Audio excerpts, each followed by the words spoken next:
What's going on, everybody, and welcome back for another episode of Triggered. This is Triggered episode number 167, and we're here in essentially a lockdown.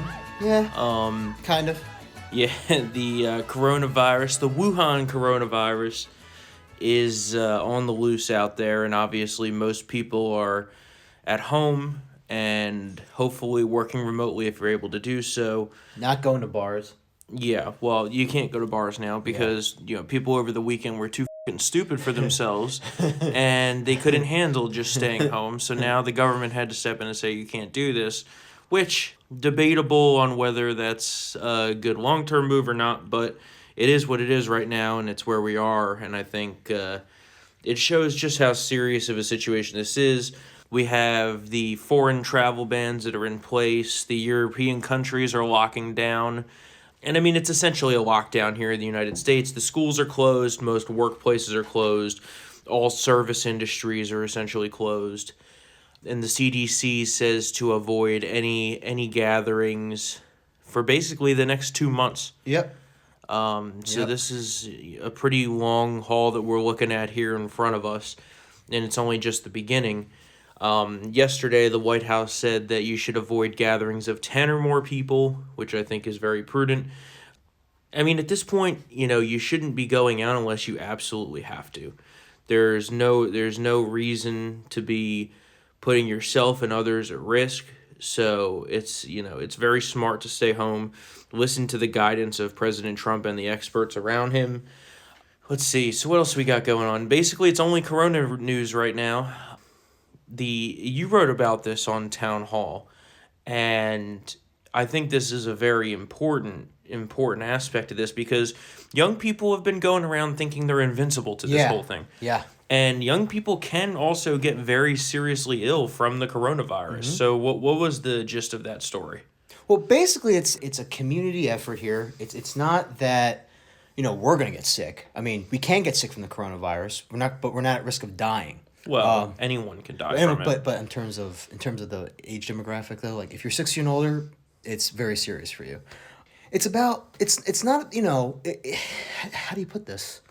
It's the fact that we can get exposed to it, and then 2 to 3 weeks time when you go visit grandma, grandpa, or your parents, you can infect and kill them possibly. Mm-hmm. I mean, I know that sounds pretty extreme, but that's what we're looking at because this thing could live on surfaces for what?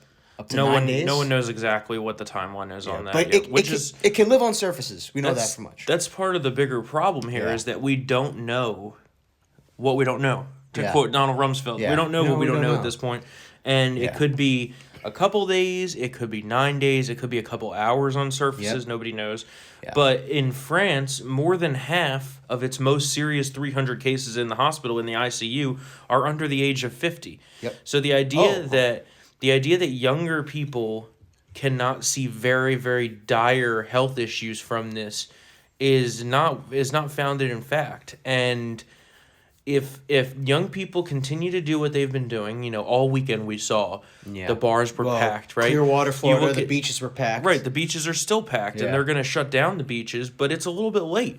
Yeah. I mean, they've already been exposed. Right, if it's there, they've been exposed. All these people, and these are all spring breakers from all over the country. Yeah. So now they're going to get back on planes and take that all back over the place. And what people don't realize is the longer that you try to hold on to normal life here, the longer on the back end that this is going to take to go away. I had no idea that the average age is under 50 now in France. Yeah, more than half. Wow. And in Teaneck, New Jersey, from sort of our neck of the woods, they have 11 positives, all males between the ages of 28 and 48. So it can affect young people. They shouldn't act like they're invincible here. And Dr. Anthony Fauci, who has been a total national hero in this case, he said, quote, "I would like to see a dramatic diminution of the personal interaction we see in restaurants and bars. There are going to be people who are young who are going to wind up getting seriously ill." Yes. And that absolutely can happen. They say the death rate for young people is low, but if tens of thousands of young people get infected, we're still talking about hundreds of deaths here.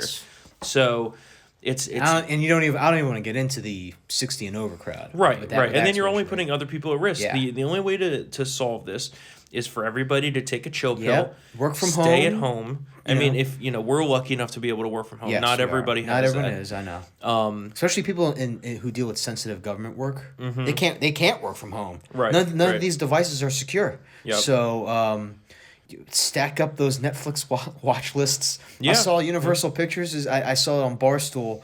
They're going to release new some new films movies, yeah. on demand. Just limit going outside. I mean, going to the grocery store, you're going to have to go to the grocery store. If this thing's several weeks, you're going to have to go to the grocery store. But that's about it. But when you do go to the grocery store, wipe down everything. Everything. And grocery stores, they have it right next to the carts, The yeah. carts. The hand sanitizing wipes and the hand sanitizers. One of the most interesting things happening with this coronavirus outbreak is a spat of liberals who are now saying, it might be good to actually have a gun to protect yourself in dire situations like this. And So Katrina they learned nothing from Katrina? right. When it was literally the Wild West there. And of course, the liberals are mocking Forget. gun owners and Second Amendment supporters for stocking up on guns and ammo during this crisis. Even in California, there's lines at the gun stores. Yeah. So people want to be able to protect themselves Yes. here. And they're protecting themselves from, I mean, who knows what could happen, Yeah. right? There's so many unknowns here. You want to protect yourself. God forbid some criminal tries to come into your house or something. You want to be able to protect yourself.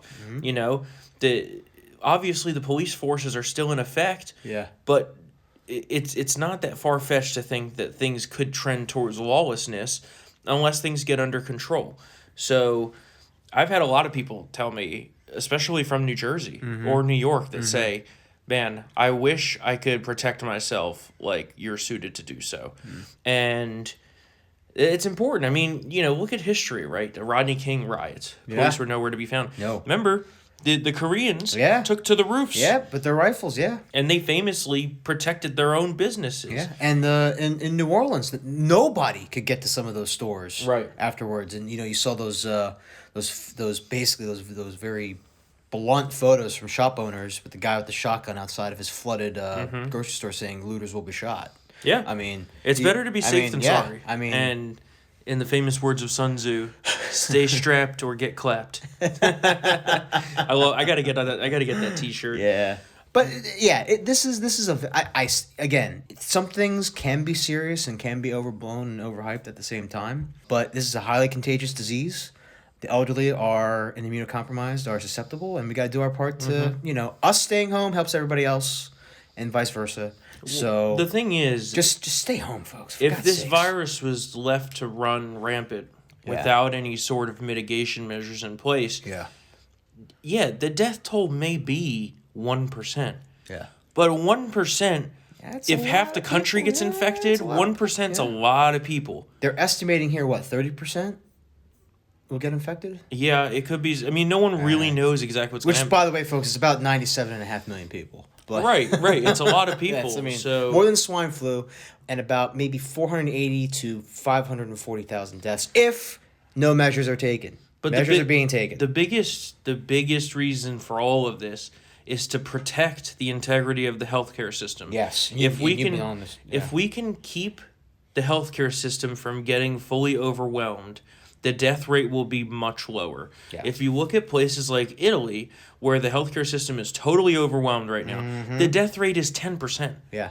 So you have to think of this as a more broad issue here. We need to keep people out of the hospitals. Yeah. The longer that we can keep people out of the hospitals We'll be fine. and at a more steady flow as opposed to a massive surge within the next week, then we'll be okay. Yeah. And one medical supply that is essential to keeping people alive if they get sick are, and you've been talking about this, the ventilators. Yeah. We have a lot of ventilators, but not nearly enough if things get out of hand. I think you said we were 15%, right? Well, the at problem capacity? is that this virus specifically goes after the lungs and the heart with oxygen cut off, and so it's a very unique virus that basically, if you're getting hospitalized, you require a ventilator, which is scary, but that's the main problem here, is that nearly every single case that ends up getting hospitalized needs a ventilator. And in Italy, they're having to choose who gets the ventilator, which is horrible. Yeah. But we want to avoid that here. And by taking these measures, I think that we can avoid that here. The other thing is, finally, testing is really getting off the ground. And people are so anxious to blame President Trump for the lack of testing. But Dr. Anthony Fauci went on TV and said that this, or not on TV, he was actually on Hugh Hewitt's radio show this morning. And he said that the CDC testing delay for the Wuhan coronavirus is certainly not the president's fault. Yeah. He said it was a complicated series of multiple things that conflated, that just went the wrong way. Yeah. One of them was a technical glitch that slowed things down in the beginning. It's not anybody's fault. And he said, quote, "The regulatory constraints, which under certain circumstances are helpful and protective for the American people, were not suited to the emergence of this particular outbreak. So there was a confluence of a bunch of things." And he also said, quote, "This has nothing to do with anybody's fault, certainly not the president's fault." So, and I think Dr. Bricks went on and said that there were actually there were issues with false positives. Right. With, you need some of these tests. You need the test to have integrity. You can't just use some bullshit test, and it's not even worth having the test at all. And I think it was high. I think you said there was a 40% false positive rate or something. It was something astronomically high. Yeah, to the point where it wasn't even worth even purchasing it from. I think we've seen it a little more in the last 24 hours of everybody being willing to come together here and try not to blame the president. Yeah. But that was their MO for about the last week. Yeah. Is to blame the president for every little thing that happened with this. And, he should have made this decision or he should have made that decision. They love to play armchair president, I call it. And these aren't medical experts, folks. I mean, I know that's like an obvious fact, but like if they can't get reporting on sexual assault right, which they haven't been able to do since the Duke lacrosse case, they're not going to get this right. Well, the bigger thing is people act like it's super easy to be president. Oh, right? Yeah. They act like, these decisions can just be made on a whim. Yeah. It's like Sim City, right, Storm? Like Sim City. Right. It's not. You have to be insane to run for president. I know. There's a certain level of craziness because you have no privacy. They're saying these things. Yeah. They don't realize the enormous pressure and stress that comes with making these decisions. Yep.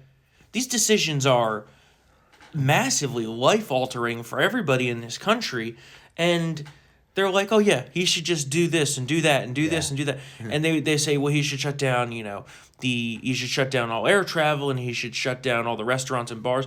Well, yes, he can shut down all air travel. I think that probably will be the next step. Yeah. You abandon a lot of people by doing that and you strand them in places.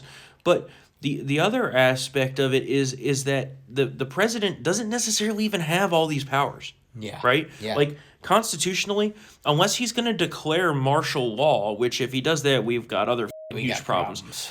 But unless he's going to do that, he doesn't have the power to say bars and restaurants should be closed across the country. Yeah. Now, he could encourage it, but the real power for that lies with the state and local leaders. Yeah.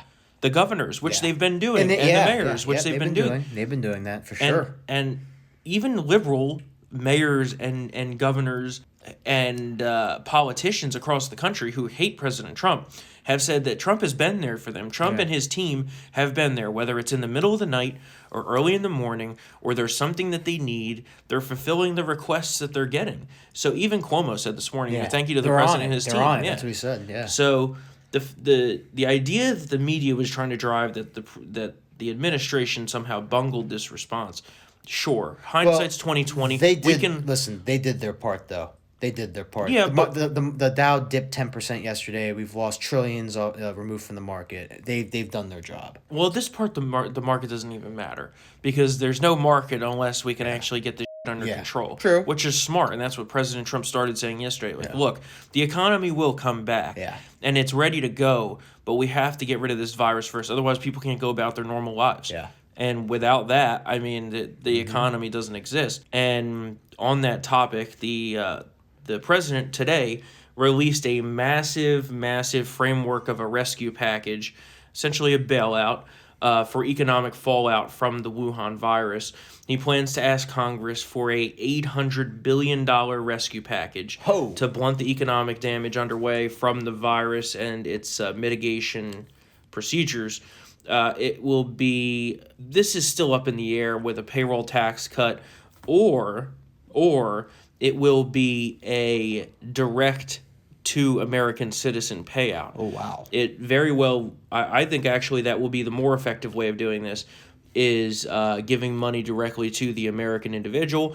They could use that to pay their bills. They could use that to purchase stuff that they need in this time. Toilet paper. Especially, which is A lot of so money in that. stupid. A lot of money in that. It's so stupid. I mean, it's like if you want to hoard something, that's not the item to be hoarding. I mean, this thing doesn't even cause diarrhea. No. So there's also going to be $250 billion in Small Business Administration loans, which I assume most small businesses will use to pay extreme outstanding debts such as payroll and stuff like that.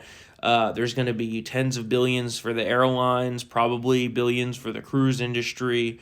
We're probably going to need to look at doing something for hotel chains like Marriott and places that run on tourism. Especially for Vegas. Right, yeah, Vegas. I mean, all these places are completely shut down right now. Vegas seldom shuts down. I mean, it's very, even for an hour, Vegas shutting down is catastrophic. So the fact that basically the strip is shut down is it shows you the significance of this. As long as people have access to their money and the credit is flowing, we should be able to tread water, hopefully. God willingly. I thought that was a good point that Mnuchin made, Secretary Mnuchin made this afternoon, was we're not shutting down the markets. We need to have people know that they have access to their money, which is good. Which curbs the panic. I know people. You've seen it. We've lost 8,000 points over the past 10 or so odd days. Maybe we should just suspend trading. No, that makes it 100 times worse. That's true. It would make it times worse. So. But the bloodbath continues. But I love when they asked him earlier today. They're like, when are we gonna know if it turned the corner? And he's like, you'll know. You'll just know. That's classic Trump. Yeah. Several weeks, they said, though. That's what Fauci said. Several weeks is when we will know if we've turned the corner, if everybody does their part. So, again, our generation, stop being dumb fucks and just go home. Just stay home unless you absolutely have to go out. Yeah. No one should be taking non-essential trips anymore. It's just unnecessary. Yeah. Unless you have to go get a prescription, unless you have to go get food, you shouldn't be going into public places. Yeah, stop. Now, don't gallivant everywhere. That doesn't mean you can't go for a walk around the block. Oh, no. I'm going to do that this afternoon. Yeah. You just social distance from people. Don't get close to people. Luckily, the neighborhood we live in, there's not, it's not crowded at all. It's not a city setting. No, it's not. Which is one of the pluses of living in the suburbs, by the way. I'd probably be freaking out a lot more if I lived in a city. Yeah. But you also, on the flip side, have here the fight against Chinese propaganda. Which we've been talking about this now for a couple weeks here. Yeah. But the Chinese spokespeople are spreading false propaganda about the Wuhan virus, and they're basically saying that it's the U.S.'s fault. Yeah, that the U.S. military put this into China, and that it's all our fault. But it's really their fault because, one, we offered them help at the beginning. They denied the help at the beginning. They hid the virus. They lied about it. They let it escape the country. All of this is their fault. And for them to try to now blame this on us is really rich. Yep. And I tell you, I look forward to the day where we get our revenge on them for this. It now shows that a vast majority of Americans blame the Chinese for what happened here, and that now it's up to 42% think that China should pay other countries for the economic harm that they've caused here. I mean, they knew about the virus. They knew that it was human-to-human transmission, and still they allowed the Chinese New Year to be celebrated. That is where I think the point will be where this whole thing exploded. Because then millions of people left Wuhan without being screwed. So, forget the quarantine that the Chinese put in place. That right there, I mean, it's over. Game over. Tens of thousands were exposed. Yeah. Game over. And now China also is forcing U.S. journalists working for the New York Times, Wall Street Journal, and Washington Post to be expelled from the country. They have 10 days to leave. And I tweeted just a little bit ago, maybe these outlets will now stop parroting Chinese propaganda, re the Wuhan virus. Yeah. Probably not. Yeah. And it's pretty sick to see them try to whitewash this. Oh, we talk about China. China is such a benevolent country. They're sending aid to Italy, Storm. How dare you criticize, You know, it's not their fault. Well, you know, Meanwhile, Trump is shutting down European travel. Do you remember that? all of this started because they can't just fucking eat normal. Oh yeah. I mean, at the entire beginning of this is that. I think even Andrew Zimmern on Travel Channel's Bizarre Foods wouldn't eat bat soup. Yeah. And of course, the Dems here. No crisis go to waste. You remember who said that? Rahm Emanuel. Rahm Emanuel. Yeah. Rahm Emanuel. The mayor of Champaign, Illinois. Champagne. Champagne. It's not champagne. It's champagne. So this mayor signed an executive order to stop chewing the gum. Oh, sorry. Oh, yeah. Signed an executive order that gives him the power to ban the sale of firearms and ammunition. I think it's a her. You say him? Her, him. Who cares? It's the communist. Mayor. The mayor. Communist. Agreed. And because this part of the declaration will, quote, order the discontinuance of selling, distributing, dispensing, or giving away of explosives, explosive agents, firearms, or ammunition of any character whatsoever. Oh my God. Remember, in the aftermath of Hurricane Katrina, local and federal officers confiscated firearms from civilians living in New Orleans. And we reported this. I think this was on Friday. Yeah, Katie. And Katie reported this. And then the town went into a freak out. Yeah. And basically tried to, revisionist history it. Yeah. And they're attempting to clarify. They tried to gaslight us. Yeah, they're trying to gaslight. Yeah, it was a very poor attempt, but, I mean... And the order is available. Right. You can read the order. Katie had the screenshot and was like, that's not what your order says. Yeah. So it's so on point for them. And, you saw de Blasio recommending nationalizing all industry. All supply chains, he said. Yeah, it's crazy. And as we can tell of now, there's not huge supply chain issues yet. There's some. But the initial surge here of people consuming will be backfilled relatively quickly. Yeah. Grocery stores are still out of a lot of stuff. Yeah. But those will fill up as the week goes on. Yeah. So, Yeah, the heads of the chain said that basically the shelves may be empty now, but be assured they will be restocked. There's no need to really truly panic about shortages of toilet paper, for example. Right. And they also said that the grocery stores are going to remain open. Yep, and banks. As will pharmacies and banks. Those are the essential things. Gas stations will remain open. Yep. So it's not like you're not going to be able to get what you want. Now, obviously, we say that as people who have cars. Mm-hmm. It's more difficult for people who don't have cars. No, yeah. So I do feel bad for those people, and I'm sure they'll find ways to do that. Grocery services have delivery. Yep. Food delivery services are still going. Uber Eats is offering free delivery on all local non-chain restaurants. Oh. Look that up in your app. I think that's still safe to do. Yeah. Obviously, take precautions. I mean, your food is wrapped. Yeah. So once you get it, unwrap it from the outer thing. Yeah. Wash your hands really good, and then you should be okay. Mm-hmm. I think we're gonna be okay. Everyone is a little unnerved to have to stay at home because we as Americans are used to our freedom. Mm-hmm. But these are crazy times that we're living in. And we in. haven't had a pandemic in quite some time. I mean, we've never seen it in our lifetimes. Yeah. A lot of people have never seen it in theirs. Swine flu. Yeah, but that was different. It was very different. And I don't know why. Yeah, because a lot more people died. A lot of people died during swine flu in the U.S. I mean, worldwide too, but in the U.S. alone. No, I know. I mean, I had swine flu, but it has to do with, the media environment, social media. Yeah. But and also this, I think, and you mentioned this before in past podcasts, it is more contagious. Right. A person infected with Wuhan is going to infect, on average, up to 2 to 3 more people. With the flu, it's a 1-to-1 ratio, usually. Yeah. So, but that's the whole point of the essentially quarantine social distancing. Yeah. If we can get the reproductive value under 1, then it ends up dying out. Yeah. But we're still going to have, yesterday I think was a wake-up call for a lot of people when Trump threw the July or August time frame out. Truly out of the woods by then. Yeah. Which I don't think that means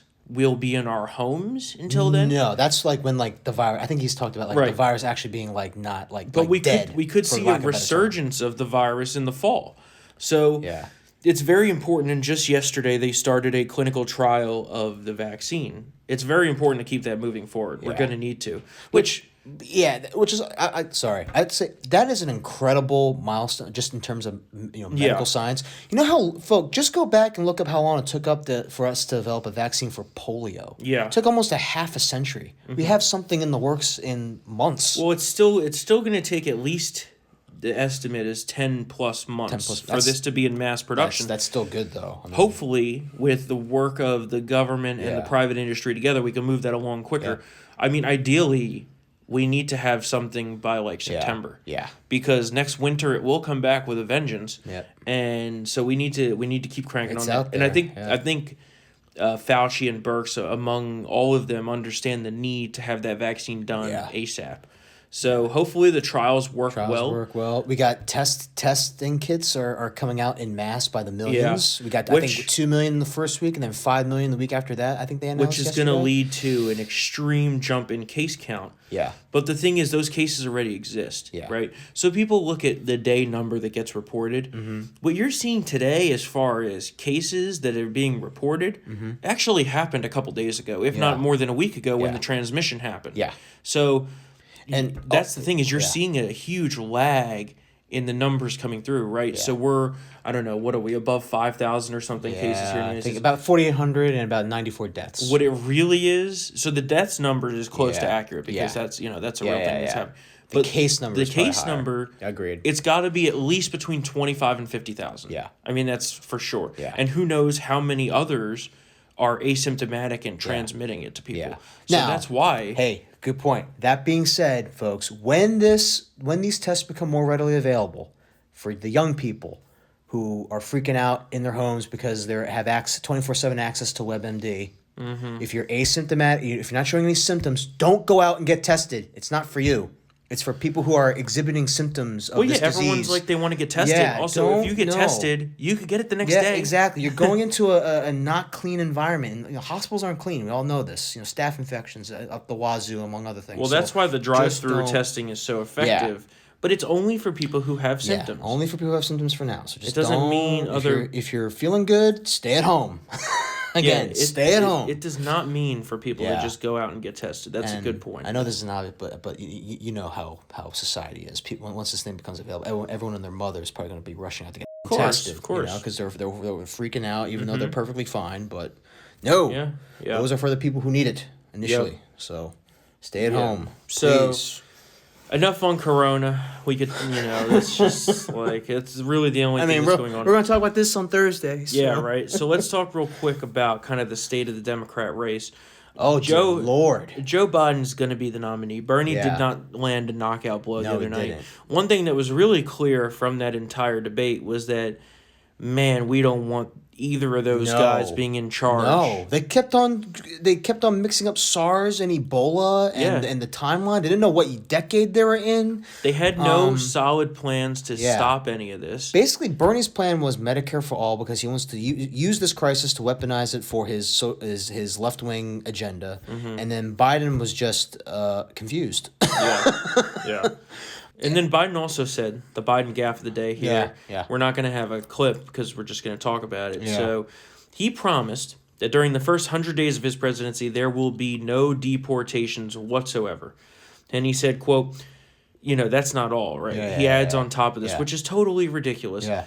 He said, quote, I will send to the desk immediately a bill that requires the access to citizenship for 11 million undocumented folks, number one. Number two, the first 100 days of my administration, no one will be deported at all. And on that point on, the only deportations that will take place are commissions of felonies in the United States of America. Oh, my God. So basically, it's an open ticket. Yep.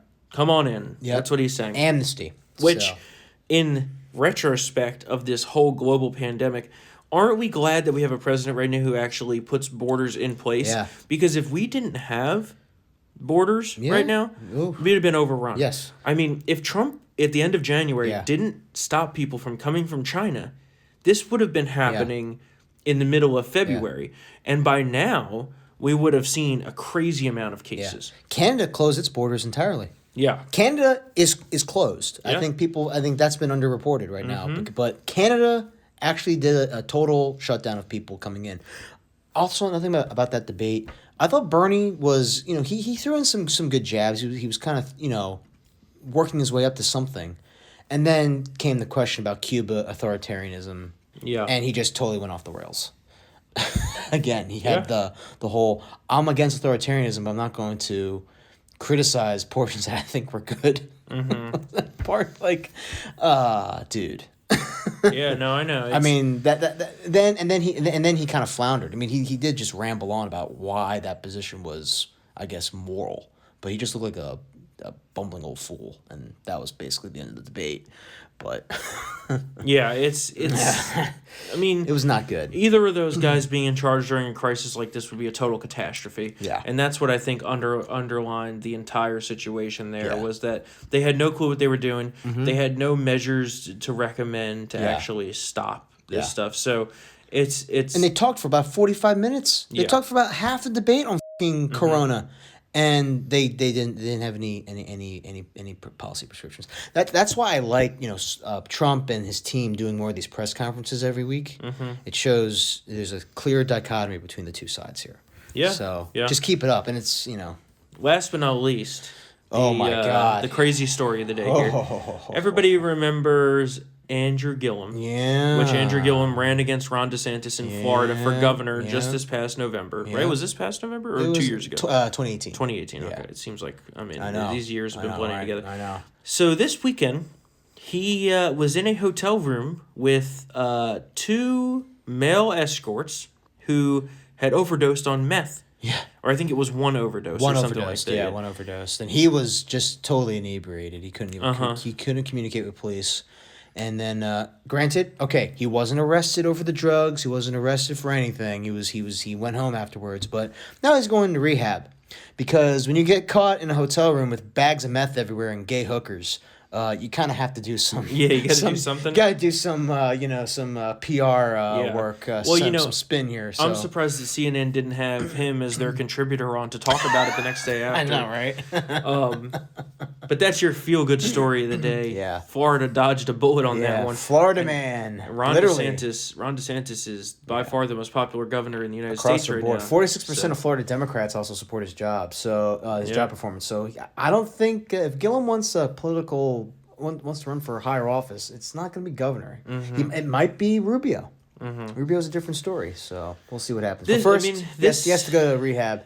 This whole coronavirus thing has thrown a very large wrench into the election cycle itself. Because, Ohio canceled their primary today.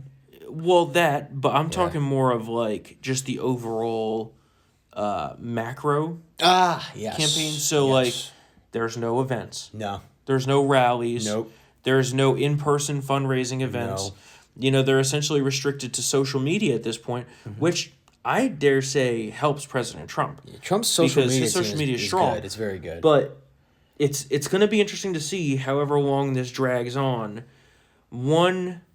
how it will affect people's approval and opinion and trust in President Trump. I think he's doing a good job, but I think a lot of people are just jumping to blame him for this as if, like, he was the guy who ate the bat and caused the whole thing. He unleashed it. Yeah. It's going to be interesting, though. It definitely adds a whole nother dynamic to this, which it's kind of like an October surprise, but in March. In March, yeah. So, well, like the saying goes, everyone has a plan until you get punched in the mouth. In this case, both sides got punched in the mouth. So, we'll see how things go. You always give the advantage to the incumbent on this stuff. So, we'll see. Yeah. I mean, the good thing that we got going for us is neither of those guys looked like they could handle getting out of bed, let alone a global health crisis. Ugh. So, but we talked about the Wuhan virus on Triggered for months. Yeah. And I got a couple messages from people that were like, "Wow, you guys were way ahead of the curve, way ahead of the media," and that's true. But we're really only at the beginning of the process here in this country. As terrible as people don't want to hear that right now. Yeah. It's a realization that you have to come to, and it's going to be a really long process. But, stay home, sanitize, wash your hands, social distance. Yep. If you want to chat, we've certainly got the time. DM us on Twitter at TriggeredTHM. That's at TriggeredTHM. Or email triggered@townhall.com. Give us your coronavirus quarantine stories from your personal stories, or if you have images of packed grocery stores, empty shelves, send them our way. Or if you just want to chat with somebody, if you're, feeling a little bit lonely. Send Mr. Producer Coke. He's going through withdrawal right now. I mean the soda. He means the soda, yeah. That's like Micah went to the grocery store, and that was the one thing he got was the Coca-Cola. Coca-Cola, he had to. I mean, he was going through withdrawal. All right, guys. Well, give us your 5-star ratings and reviews. Luckily, we found a good way to record this for you on my phone. Yeah. So sorry about the gum chewing. If you guys hear the squishiness, that's chewing gum. Yeah, that's just because that's Matt. But yeah, it's me. We're gonna keep bringing Triggered to you every single week, multiple times a week for the whole process here. Yeah. Unless one of us dies, but Well, if anyone's dying, it's gonna be you because you're over 30. So no, I'm not. I'm actually 26. Yeah, is stem cells? That's Asian years minus 5. Asian years, minus 5. Yeah. All right, guys. Thanks for listening to Triggered. We'll see you guys on Thursday. Later.